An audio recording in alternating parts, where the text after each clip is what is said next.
affiliate itu halal, yang benar.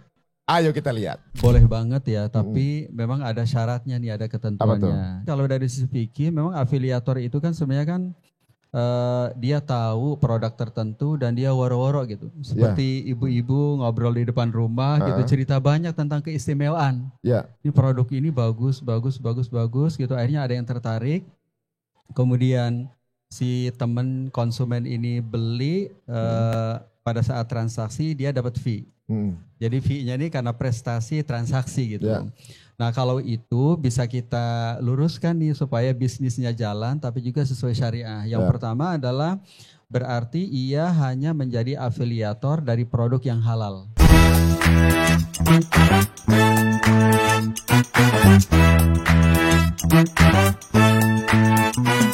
Assalamualaikum warahmatullahi wabarakatuh. Terima kasih untuk kembali tetap setia di Cerita Untung. Dan kembali kali ini kita ada di Cerita Untung live ya teman-teman semuanya. Dan sekarang ini kalau teman-teman mungkin ingin juga ikutan di acara Cerita Untung live, bisa cari info di IG kita. Karena di setiap syuting kita ini juga buka kesempatan untuk bisa bertanya langsung dengan narasumber kita. Nah di hari ini sebelum kita mulai, kita minta dulu semangat ya, tepuk tangan dari para hadirin yang ada di sini. Iya. Mengenai isu bahwa yang sekarang lagi naik daun karena bermaraknya sosial media, orang pada jadi afiliator. Nah ini hukumnya seperti apa? Tapi sebelum melanjut ke sana, kita akan perkenalkan. Ini adalah gurunya para pengusaha-pengusaha di Indonesia, termasuk salah satu bank syariah besar di Indonesia juga. Beliau menjadi salah satu penasihatnya, ketemu dengan Ustadz Oni Syahroni. Assalamualaikum warahmatullahi wabarakatuh. Sehat Ustadz? Alhamdulillah. Alhamdulillah ya. Waduh, kalau sekarang ini bagaimana pendapat Ustadz mengenai keadaan ekonomi masyarakat Indonesia nih? Pandangan antum secara gamblang aja, apa secara general? Ya, bismillah ya. Jadi memang banyak hal ya. Yang pertama mungkin kalau kita sebagai seorang profesional memang masing-masing di tempatnya kudu menjadi seorang profesional. Jadi bekerja dengan ihsan, totalitas, proporsional, sesuai dengan kadarnya ya. Nah yang kedua kalau untuk kontribusi secara umum ya ke publik, memang nih butuh perhatian ya. Butuh perhatian, bagian dari kontribusi kita kepada publik, kepada negara. Ini sepertinya masing-masing kita juga perlu ada kontribusi ya, perlu ada kiprah. Nah mungkin setiap orang tuh bisa menentukan kiprahnya apa, kan ada yang ASN, ada yang pengusaha, ada yang macam-macam tuh. Nanti mungkin di bidangnya itu bisa tahu tuh apa kiprahnya gitu. Tapi kalau ditanya apa ya, secara umum memang kita bagaimana kita menjadi seorang profesional tetapi lurus, bersih gitu, sesuai dengan aturan syariah, sesuai dengan aturan regulasi gitu. Bersih itu penting ya? Iya, betul. Penting ya, karena dimakan itu. Iya. Oke, nanti kita buka kesempatan teman-teman yang mau nanya langsung aja angkat tangan, apapun itu urusan fikih ya. Nah, yang lagi rame nih hampir semua orang, karena sekarang kan dunia sosmed. Iya. Etalase yang paling bermain sekarang itu sosmed jualan. Ya. Nah, nggak semua orang punya modal, nggak semua orang punya barang untuk dijual. Tapi orang sekarang bisa punya modalnya akun. Iya. Nah, akhirnya jadi afiliator. Misalnya berarti modalnya adalah followers misalnya gitu ya. Nah, hukumnya menjadi afiliator itu apa? Ya.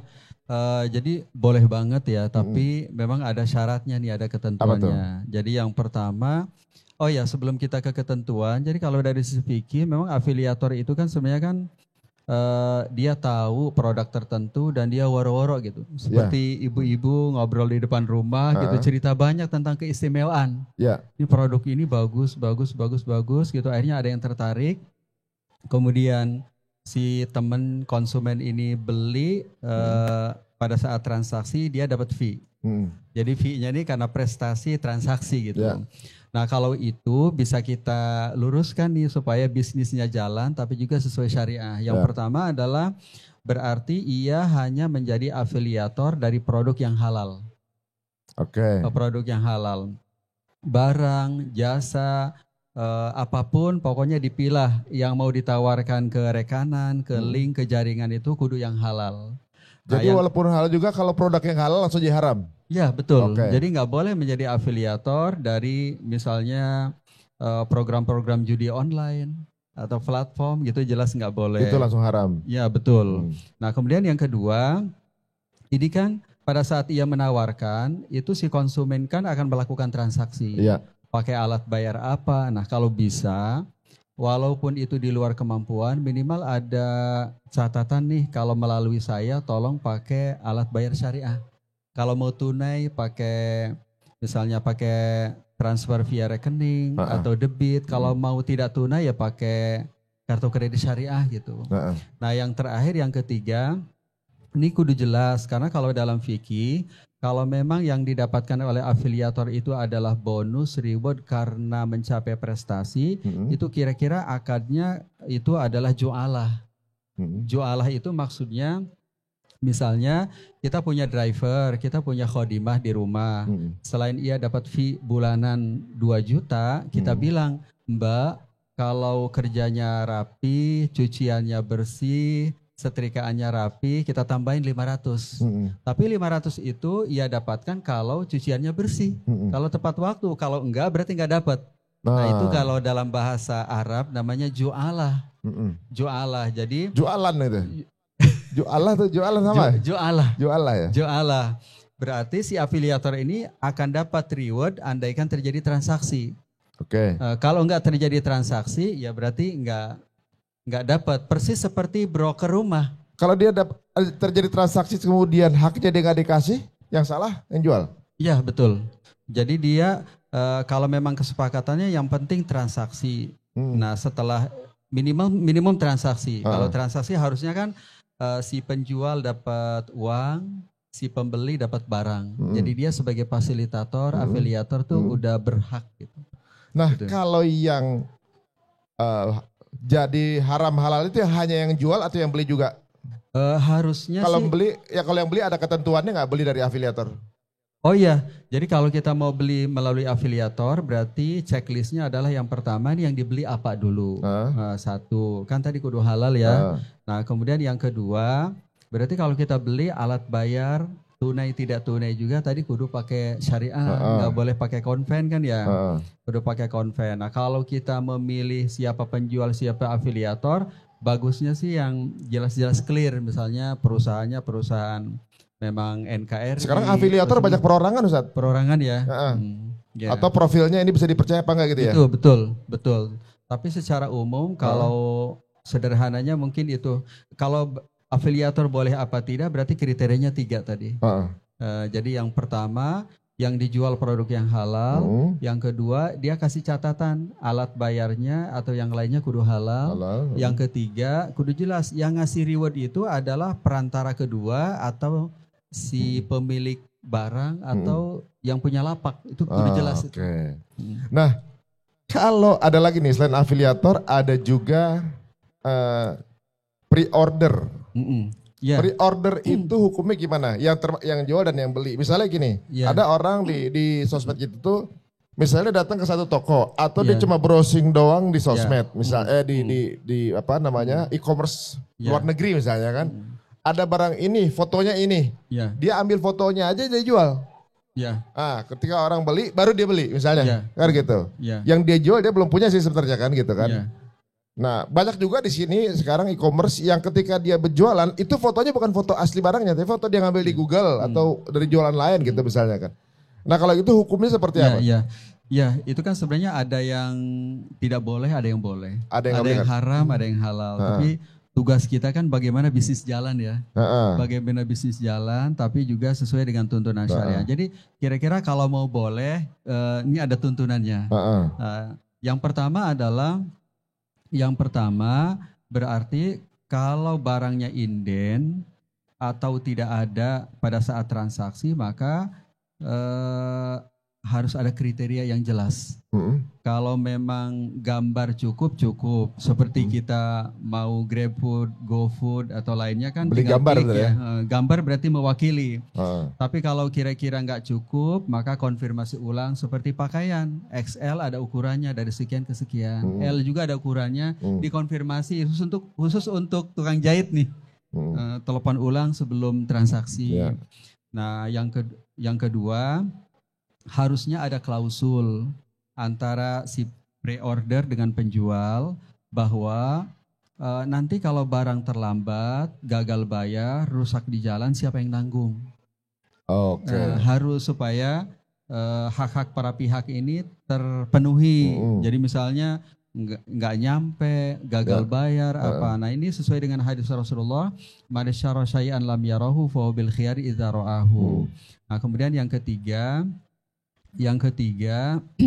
ini kudu jelas alat bayarnya pakai apa, barangnya nyampe kapan. Nah, kalau kita pakai e-commerce kayak seperti Tokped, Lazada, Bukalapak, Shopee kan biasanya 3 hari. Ya. Nah, kudu jelas. Nah, itu nah yang terakhir itu kan biasanya akadnya menggunakan salam. Nah, ada lagi nih istilah nih, salam. Bagaimana tuh maksudnya? Akad salam adalah uangnya tunai, barang belakangan. Jadi pre-order biasanya dia tidak punya modal, jadi akhirnya pada calon pembeli dia minta dana tunai dulu. Misalnya jual pakaian, jadi pakaian harganya 100.000. Nah, kemudian ada orang minat transfer 100.000, nanti dia beli ke supplier 120. Nah, selisih 20 itu tapi biasanya pembayarannya tunai. Nah, salam ini ada pada masa Rasulullah. Salam ini ada pada masa Rasulullah sebagaimana hadis man aslafa falyusli fi kaili ma'lum wa basini ma'lum ila ajali ma'lum. Itu hadis Rasulullah tentang salam.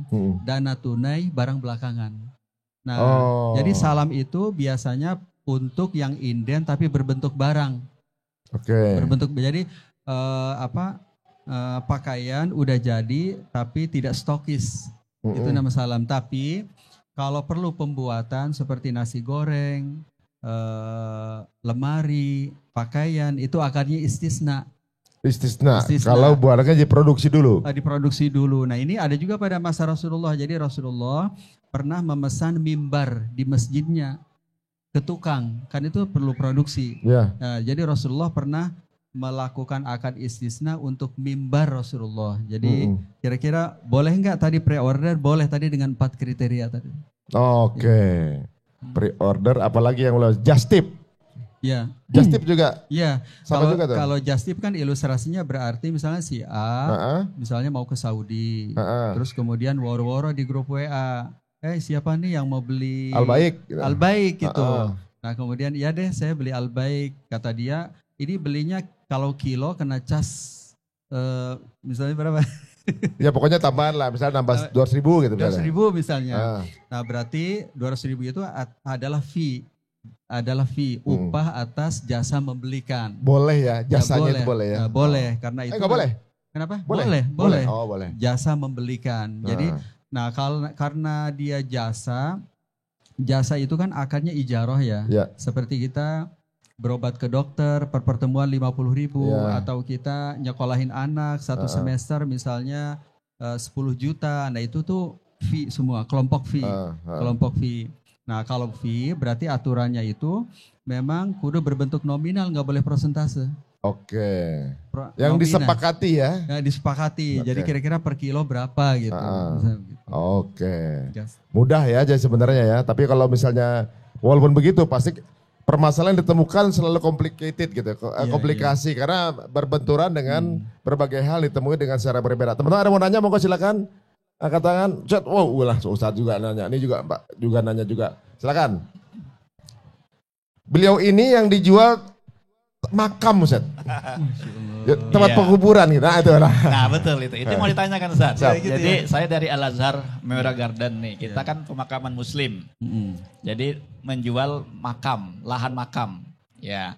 Karena kan Jakarta ini kan kondisinya udah bener-bener makam itu udah hampir nggak ada kan, udah ditumpuk 3, tumpuk 5 kan, gitu, udah sempit, susah segala macam. Nah, banyak yang masih nanya nih Ustadz, sebenarnya jual tanah makam kuburan tuh boleh nggak, kok kuburan dijual-jual katanya.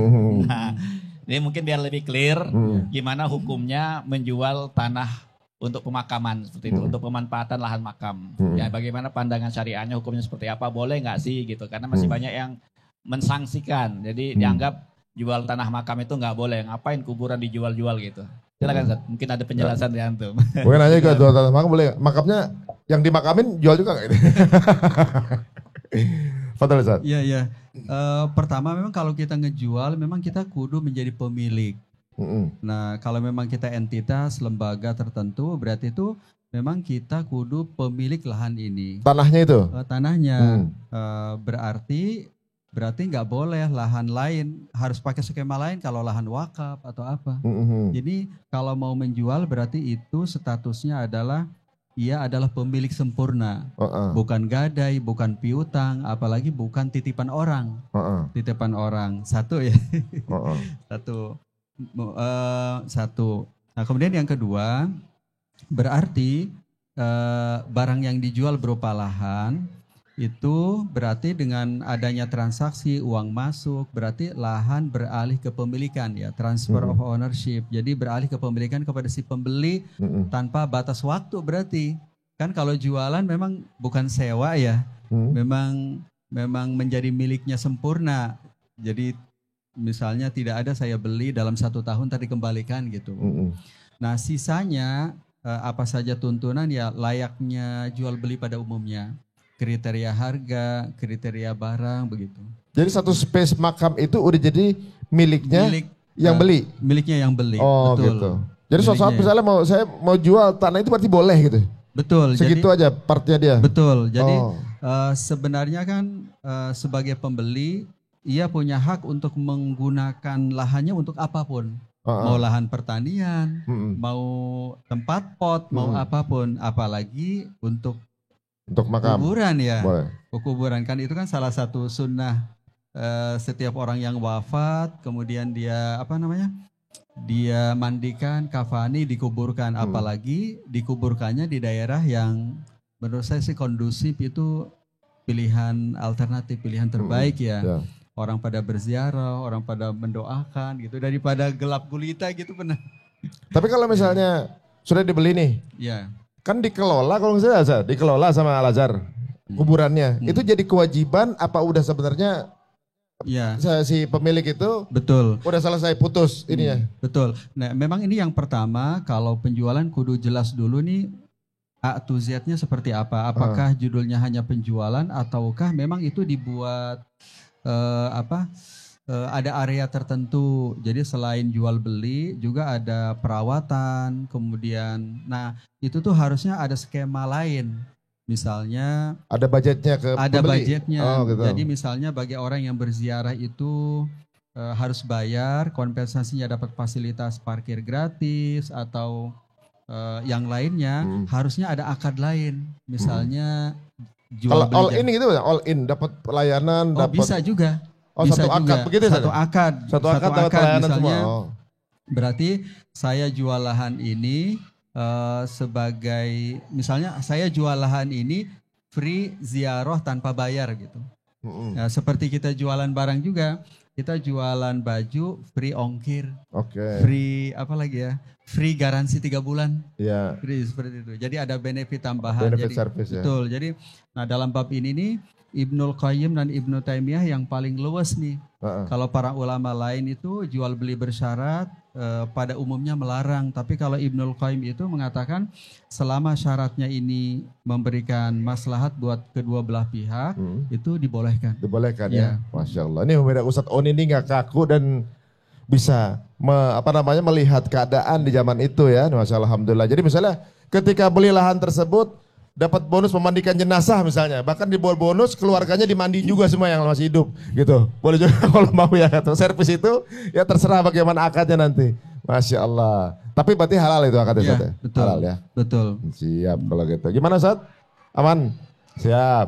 Nanya Ul? Oke. Teman-teman ada mikrofon lagi pinjem.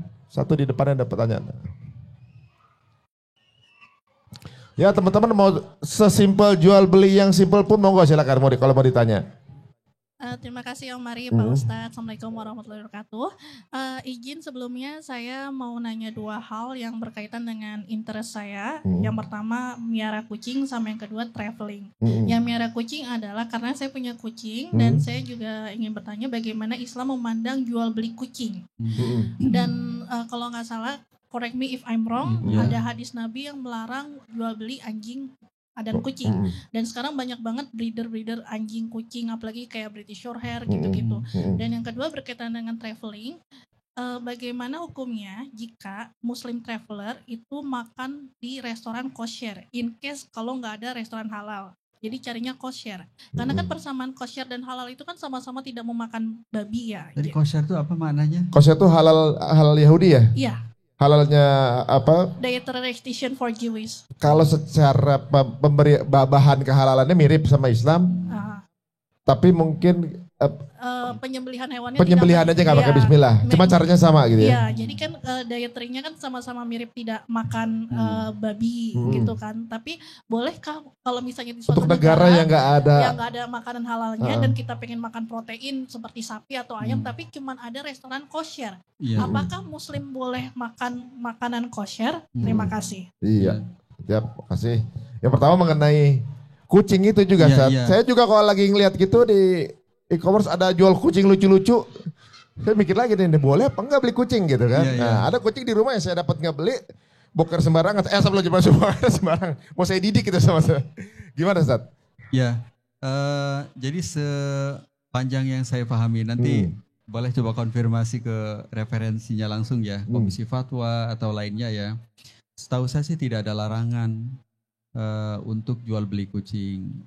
Nanti jika hasil akhir coba saya mohon dikoreksi, tidak ada masalah sebenarnya. Jadi layaknya jual beli hewan yang halal yang pada umumnya.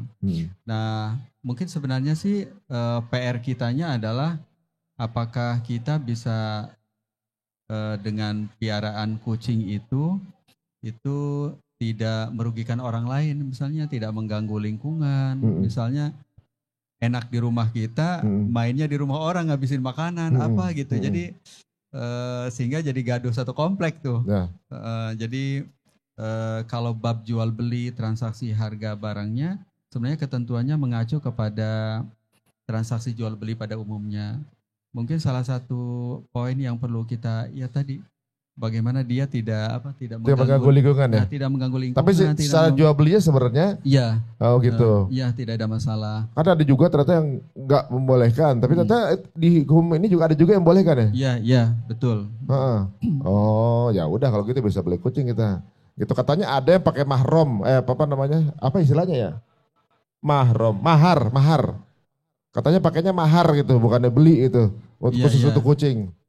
Oh, maksudnya beli kucing pakai? Maksudnya bukan beli, istilahnya mahar, gitu bilangnya. Belinya jangan jual beli tapi mahar gitu. Jadi mahar. Mahar sebagai apa? Sebagai alat bayar juga gitu? Iya, pengganti jual beli, kata-katanya jangan beli tapi mahar. Gitu. Ini maharnya sekian ya kucing saya gitu. Tapi ya bayar juga gitu. Atau mungkin sebenarnya hanya beda bahasa gitu ya? Beda bahasa aja. Beda bahasa gitu. Jadi sebenarnya beli-beli juga gitu. Beli juga. Iya. Berarti memang beli gitu. Tapi tetap nggak apa-apa tuh? Ya setahu saya sih nggak ada masalah ya. Sepaham yang saya ini nanti jika memang saya misalnya ada kekeliruan nanti coba saya akan ralat juga. Tapi setahu saya sih tidak ada masalah ya. Tidak ada masalah. Nggak ada masalah ya. Kalau yang keduanya tadi kosher tadi gimana Ustaz? Oh iya, jadi yang kedua kan sebenarnya sih kita sebagai muslim berkewajiban untuk memastikan yang kita konsumsi itu kan halal, makanan, minuman. Jika tadi yang dimaksud adalah hanya sembelihan ya, itu kan sembelihan aja apa semuanya ya. Jadi kalau binatangnya sembelihannya sama caranya, cuma akadnya nggak pakai akad seperti orang Islam, baca Bismillah. Jadi kalau saya pribadi melihat ya, kalau pilihannya pilihan yang meyakinkan kan sebagaimana hadis Rasulullah kan ya dak mayaribuk ila malayaribuk, ya ambil yang membuat hati tenang gitu ya. Kemudian tinggalkan yang meragukan. Ya mendingan pertama idealnya kalau ada makanan yang bersertifikat lokal diakui kita atau bersertifikat dari otoritas lokal itu jadi pilihan ideal ya. Nah kalau tidak berarti kita mengkonsumsi lauk-lauk yang memang tidak perlu bersertifikat ya. Ya kalau di kita kan ya telur apa sejenisnya kan itu kan memang aman dari sisi kehalalan ya. Ya. Kalau kosher pilihannya memang nggak makan babi. Nggak makan babi ya. Mirip persis dengan Islam ya. Cuma di penyembelihan aja yang berbeda, Ustaz. Kalau makanan yang lainnya dia nggak babi gitu. Tapi makanan yang lainnya sih kalau selain yang daging, kalau saya sendiri kalau secara pribadi asal bukan yang daging kalau saya takutnya. Kalau yang lainnya saya makan juga gitu. Kadang-kadang ada dia ganti ada falafel juga kadang-kadang ya. Gitu. Tapi itu kan vegetarian ya. Seperti itu, Ustaz. Tapi kecuali memang yang menjadi pertanyaan itu. Yang ini ya. Di sisi proteinnya itu gimana gitu. Iya. Kalau saya pribadi sih ngelihat bahwa kalau memang kita tidak yakin gitu, mendingan tinggalkan. Amannya ya. Ya lebih amannya lebih tinggalkan. amannya tinggalkan. Betul. Gitu. Tapi yang lain aman ya. Yang lain aman. Aman. Tapi nggak ada logo halal gitu kalau Pak ya. Ya yang penting kalau tadi misalnya kayak telur kan telurnya udah pasti ya, jadi dia memang halal, jadi tidak perlu ada yang sudah halal di Islam gitu ya. Siap, betul. Nah, siap sama-sama. Ada lagi mau tanya monggo? Tadi cewek, sekarang cowok lah monggo. Nanti gantian Ibu belakang.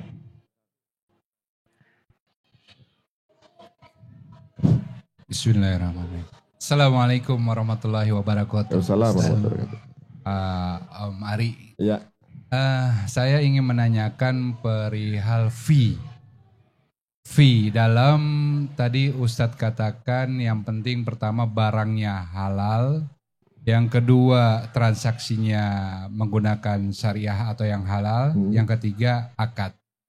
Nah, ketika ada satu perusahaan membutuhkan seseorang untuk mencari vendor dan orang tersebut berhasil mendapatkan vendor itu, maka orang tersebut boleh nggak atau hukumnya seperti apa meminta hak fee kepada si vendor tersebut? Nah, jika boleh, berapakah batasan takarannya dalam persentasenya? Apakah memang hanya 2,5% atau lebih, atau di situ memang harus ada akad yang halal terhadap vendor tersebut? Oh gitu ya. Jadi maksudnya minta fee-nya kepada perusahaannya atau vendornya? Ke vendornya. Karena vendornya, perusahaan tersebut membutuhkan orang tersebut untuk carikan vendor. Oke. Setelah dia mendapatkan vendor, bolehkah orang tersebut meminta fee kepada si vendor tersebut untuk jasanya yang telah dilakukan itu? Mungkin itu aja dari saya. Terima kasih. Wassalamualaikum warahmatullahi wabarakatuh. Pak siapa Pak namanya Pak? Dengan Pak Firman. Pak Firman. Ya. Siap. Kira-kira gitu Ustaz. Ya. Ada monetize yang bisa di-generate gak untuk menjadi middleman jatuhnya itu ya? Iya.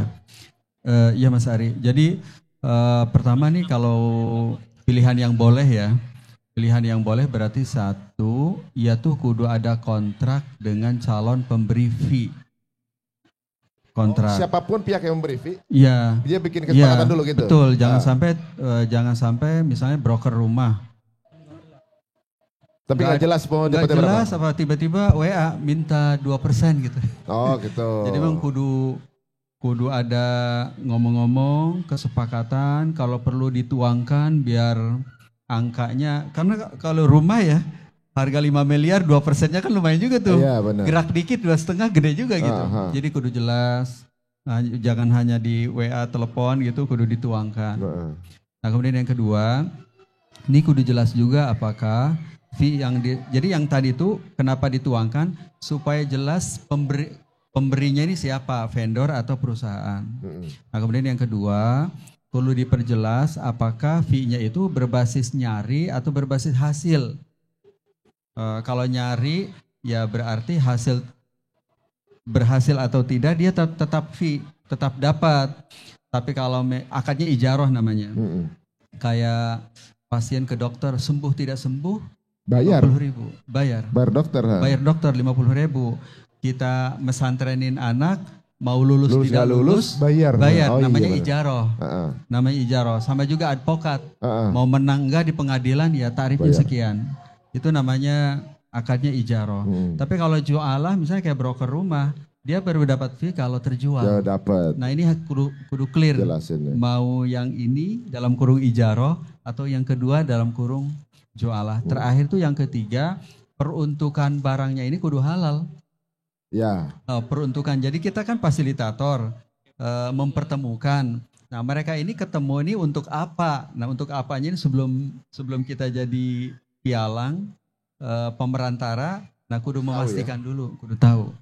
Tiba-tiba misalnya mencarikan rumah, katanya rumahnya mau dipakai buat tempat maksiat gitu. Ya, nggak boleh tuh. Nggak boleh kalau Nggak memang boleh. diketahui.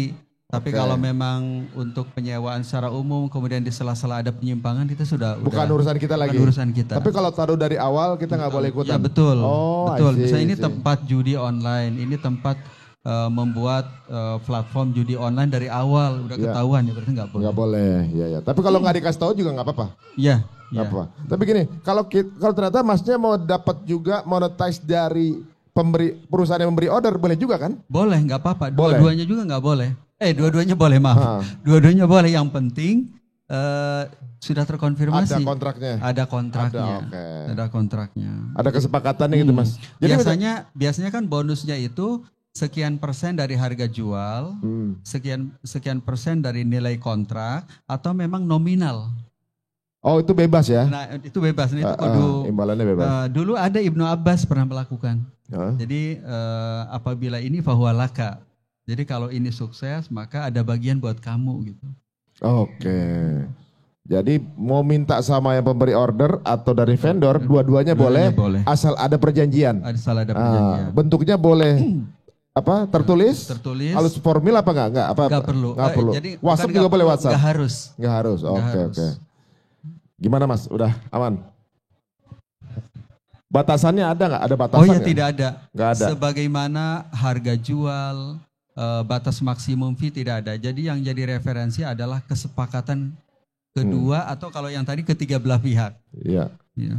Jadi misalnya mau dikasih tinggi banget juga, bebas aja kalau laku gitu kan. Iya, iya. Ya masalahnya laku apa enggak kalau gedean Betul. gitu. Betul. Misalnya harga rumah kan memang saat ini nggak bisa dipatok. Ada orang memang berani beli mahal karena butuh. Ada orang memang nyari-nyari yang murah gitu. Karena apa? Karena dia berani nawar gitu. Karena memang nggak terlalu butuh juga gitu. Dan semua boleh. Oh boleh ya, nggak ada batasan ya? Nggak ada batasan. Oh jadi Islam tuh nggak mematok sesuatu? Nggak ada, Oke. nggak ada. Jadi kalau emang kualitas jualannya keren, vendornya bagus, dia Betul. kalau nyari ke gua segini fee-nya. Ya. Oh gitu. Oh tapi yang dicari nggak pernah fail gitu.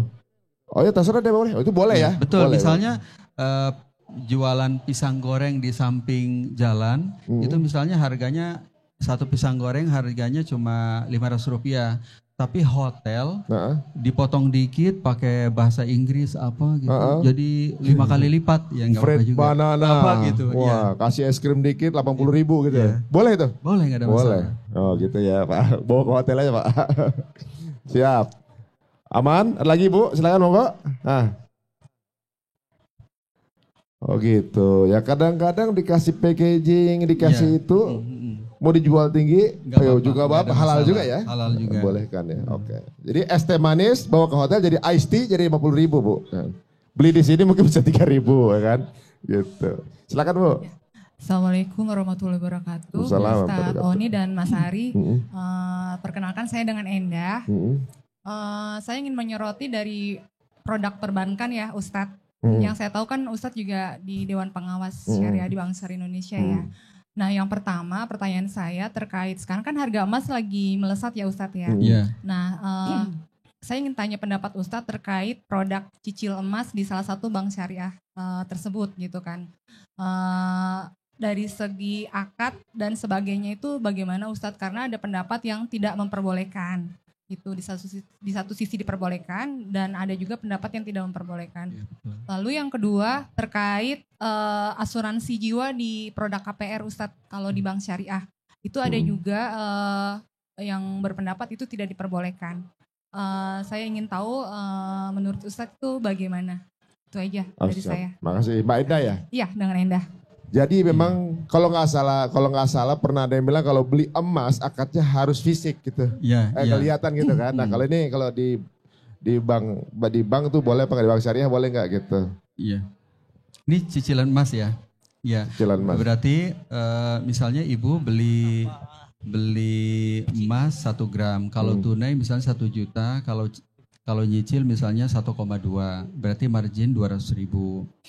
Nah, kalau di Indonesia, kalau merujuk kepada fatwa DSN, memang emas itu boleh dicicil, boleh tunai. Oh, boleh. Boleh angsur, boleh inden, boleh tidak tunai, boleh spot, boleh cash. Oh, boleh sekarang itu. Oh, okay. Ya, kenapa? Karena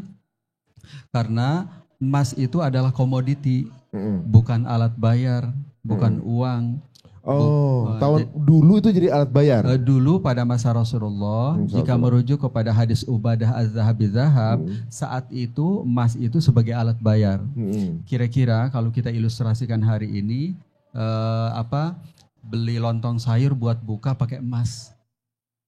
Beli gudeg Jogja buat sahur pakai emas, gitu kira-kira begitu.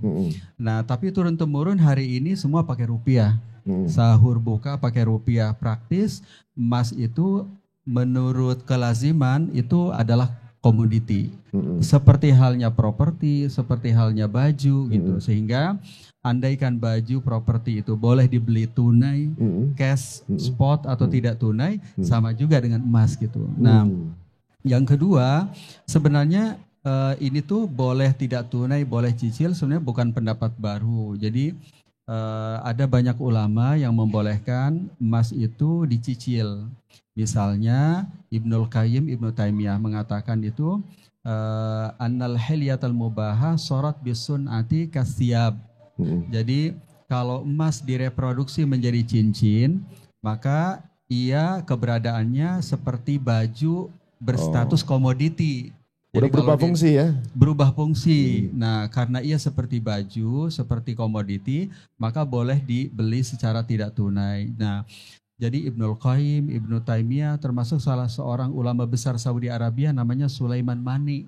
Sulaiman Mani itu berpendapat bahwa emas itu boleh dibeli secara tidak tunai. Nah, yang ketiga, kita di otoritas Bank Sentral, Bank Indonesia, itu juga mentreatment emas sebagai komoditi. Dan masyarakat kita semuanya rata-rata tidak menggunakan emas sebagai alat bayar, semua pakai rupiah. Nah, atas dasar tadi ya 1, 2, 3 bahwa boleh cicil emas layaknya komoditi yang lain gitu. Oh begitu, ya, jelas ya Mbak ya, mudah-mudahan menguatkan atau juga mungkin jadi lebih ada referensi. Dan berikutnya itu asuransi jiwa pada saat lagi KPR syariah. Iya. Gitu ya, mungkin bagi Bang untuk penjagaan kali. Asuransi syariah apa? Asuransi persoalan jiwanya untuk yang KPR syariah ya. Oke. Iya. Mungkin gambarannya ini adalah produk bundling ya. Jadi bank syariah menjual KPR, tapi syaratnya kudu bayar premi asuransi jiwa ya. Biasanya di awal udah masuk di situ. Jadi preminya atau di setiap cicilan. Nah, jadi sebelum bicara tentang bundling produk, jadi pertama terkait dengan asuransi jiwa, sebenarnya itu pilihan ya, salah satu pilihan yang halal. Jadi setiap kita itu idealnya kudu ngukur risiko, supaya kita bisa mengantisipasi risiko kematian. Kalau enggak kita antisipasi, jangan-jangan aset kita habis dijualin untuk kecelakaan apa gitu. Nah, itu tuh sesuatu yang fitrah sebenarnya. Kita tuh mengantisipasi sebagaimana firman Allah, wala tulqu biaidikum ila tahluka. Jangan engkau bersengaja hingga dirimu pailit, hingga dirimu rusak, hingga dirimu terjebak dalam utang. Jadi kita tuh kudu ngukur, kudu mengantisipasi, kudu memitigasi. Sebenarnya ini tuh menjadi sesuatu yang biasa kalau kita tengok kiri kanan terhadap keseharian kita. Misalnya anak kita milih sekolah aja kan beresiko semua dan kita ukur itu. Kita ukur mau di Bandung, di Jakarta biasanya pilihannya gak ada yang ideal. Ngukur semua gitu. Kuliahnya mau di mana? Resiko, semua beresiko. Itu semua kita ukur. Bahkan kita menikah aja beresiko. Kita ukur semua itu.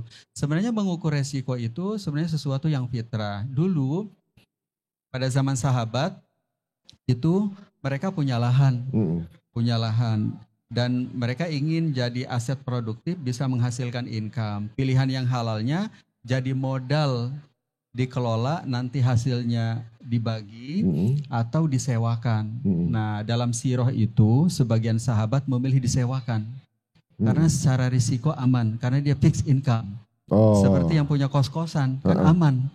Tapi kalau pakai akad mudorobah bagi hasil, waduh itu bisa potensi wan prestasi, dibawa kabur gitu. Nah itu terkait dengan, memang sebenarnya kita idealnya, adabnya kita itu memang memitigasi, salah satunya asuransi, tapi tidak mesti berasuransi jiwa juga. Yang penting berasuransi. Saya lihat beberapa pesantren juga bikin sejenis tuh.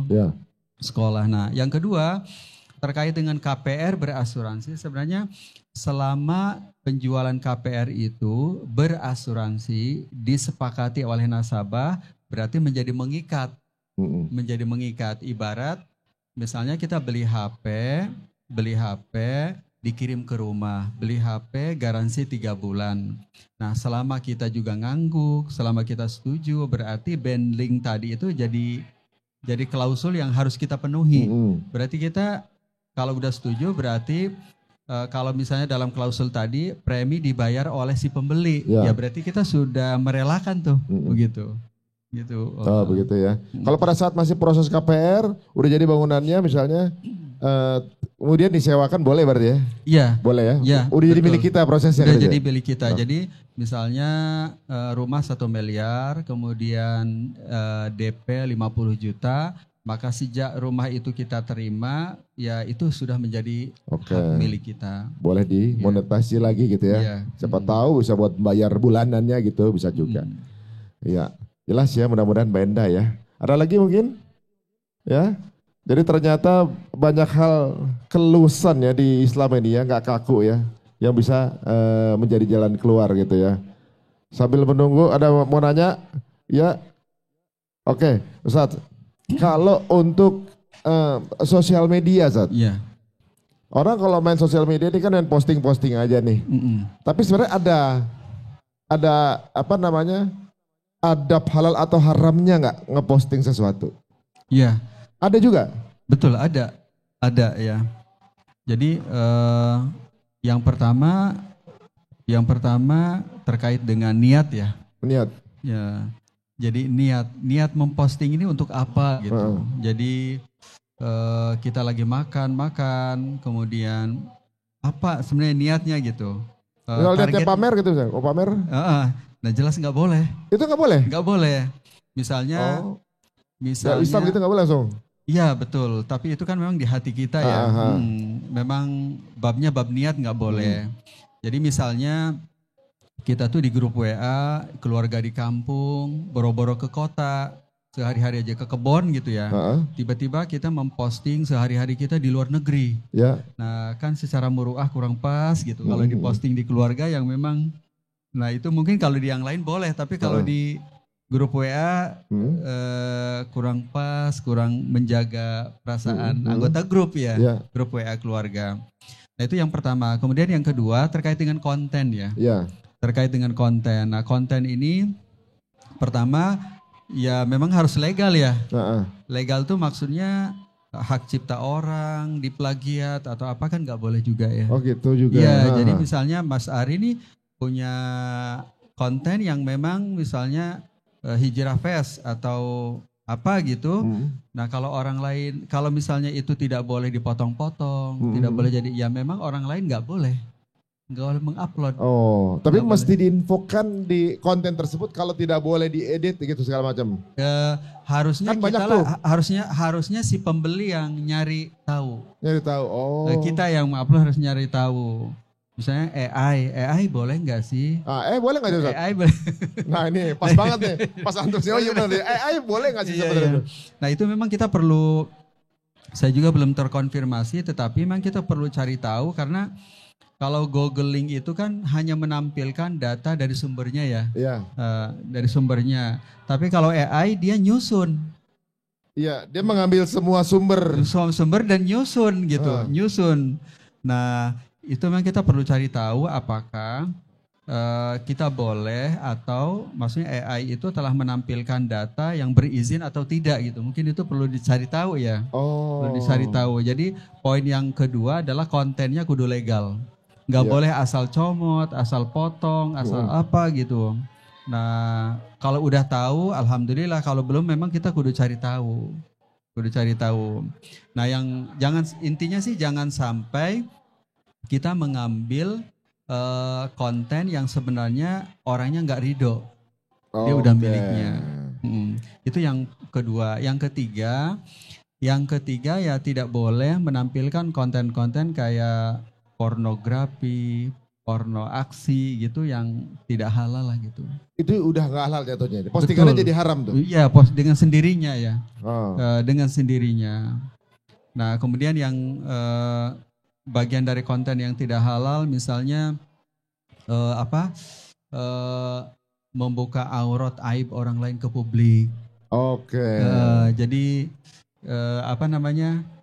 aurat seseorang siapapun dia diangkat itu sehingga publik jadi tahu kekurangannya. Nah itu gitu nggak boleh ya. Itu bagian dari adab memilih konten ya. Itu misalnya kayak infotainment gitu ya, misalnya ada yang itu kan pasti ya menceritakan jadi antara memberitakan dan mengumbar aib jadi tipis ya, Sat. Ya. Ada kan dalil. Gimana tuh contohnya ya? Kira memberitakan sesuatu kejadian permasalahan keluarga dari suatu public figure misalnya nih. Ya. Itu menurut mereka adalah berita. Ini kan beritanya nih, orang butuh tahu gitu ya. Tapi di sisi lain kan jadi aib-aib keluarga kebuka gitu. Nah, habis satu kadang-kadang suami istri. Kemudian si suaminya selingkuh misalnya. Terus istrinya ngupload ke sosmed.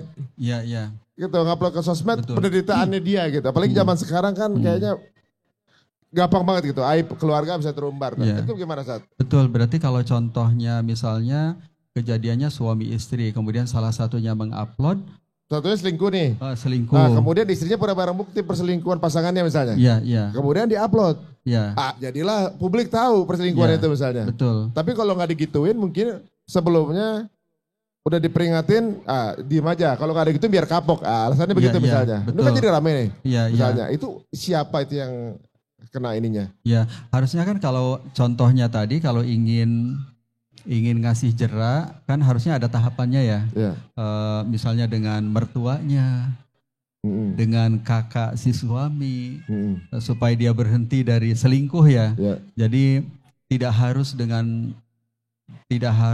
langsung ke media gitu ya. Ngabarin sampai semua publik tahu, nanti dia dihukum oleh publik, dihukum oleh komen oleh kadang-kadang begitu, kadang-kadang pengen pasangan itu yang salah dihukum publik kan, netizen itu netizen. Kalau kita kan biasanya dalam surat An-Nisa ya, kalau tidak salah di juz 5 itu ya pertama kan islah ya. Kemudian yang kedua selain islah berarti melibatkan keluarga, mertua, ada tahapannya. Kalau tidak, kalau memang ini mau lanjut apa enggak sih gitu. Kalau memang berhenti tidak lanjut ke pengadilan, begitu. Nggak langsung ngumbar gitu ya? Iya. Waduh, kalau yang di situ yang kena dosanya siapa? Tidak pasti misalnya selingkuhnya dosa nih. Kemudian aibnya ke publik. Yang dosa tetap suaminya atau istrinya pun juga dosa? Betul. Jadi si istrinya dengan dia mengumbar itu sebenarnya sudah mengumbar aib bersama. Jadi orang juga jadi tahu kalau ini selingkuh. Jadi orang bertanya-tanya sebabnya apa? Sebabnya kenapa? Jangan-jangan di rumah nggak nyaman. Jangan-jangan akhirnya juga orang jadi akhirnya jadi asumsi. Jadi konten baru, jadi gitu. Padahal sebenarnya untuk membuat dia dera nggak mesti juga sih sampai seperti itu, sampai seperti itu. Biasanya dengan begitu akhirnya tidak hanya si suami yang akan menceraikan yang jadi putus ya, keluarga besarnya udah. Gitu. Udah berarti memang udah selesai. Putus silaturahim. Satu lagi Ustaz, misalnya ada orang posting bukti-bukti korupsi misalnya. Kan misalnya justru itu publik harus tahu misalnya. Nah itu hukumnya gimana yang posting? Betul. Jadi ini kan kalau menceritakan aib kan sebenarnya ada pengecualiannya kan. Ada yang boleh ya. Ada yang boleh satu agar diambil iktibar, diambil ibroh. Seperti pengadilan biasanya kan menjelaskan tuh berita acara ya, tentang kasus, tentang apa. Nah itu kan di pengadilan. Juga kita bisa menceritakan untuk diambil ibroh. Nah apalagi kalau misalnya ini tuh jadi cara untuk mengembalikan dana negara. Dana negara karena lewat pengadilan tidak bisa, lewat jalur hukum, lewat jalur konstitusi juga tidak bisa karena melibatkan banyak pihak. Nah, menurut saya pribadi itu sudah jalur yang tepat untuk biar masa teredukasi. Jadi supaya dana rakyat kembali terlindungi, tata kelola bersih gitu. Jika cara-cara reguler yang biasa nggak bisa gitu. Waduh, memang zaman sekarang kalau nggak viral mungkin nggak diusut gitu ya. Alhamdulillah, jadi teman-teman semua ya, jikapun masih ada pertanyaan seputar apapun di kehidupan pribadi kita, monggo silakan add aja akun beliau, @muamalah daily Ustaz ya. Muamalah_daily atau muamalah daily? Muamalah daily. Ya. Muamalah daily ya. Nah, seperti janji saya tadi, yang bertanya akan dapat buku. Ada berapa pertanyaan tadi? 4.